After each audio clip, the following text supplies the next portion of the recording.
алейкум, дӯстони азиз. Бо шумо ҳастам Хосият Шаҳровский, майстри ширкати Атоми.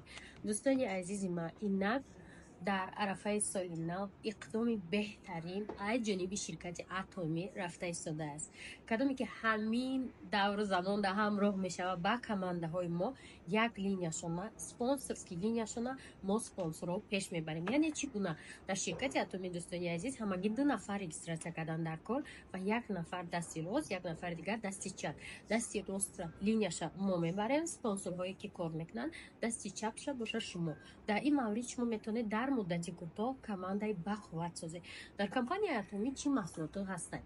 Компанияи Атоми ҳама маҳсулотҳои беҳтарине дорад, ки дар рӯзгор шумода лозиманд. Шампун, собун, ҳамин гуна маводҳое ки дар хонаводаи ҳама ҳаст, лозим ва зарурай. Шумо чӣ кор мекунед? Дар 6 моҳ як бор ҳамагӣ дар 200 сомон харид мекунед ва партнёри анами ширкати бо нуфузи Атоми мешавед. ҳамроҳи мо кор мекунед, моро меомӯзед. Ягон маблағ лозим нест. ҳозир регистратсия шудед, то моҳи май якае хосте якум харидтона мекунед. барои ҳамкории муфассал маълумот гирифтан рақамҳои мода нависед, мо шумода мефаҳмонем.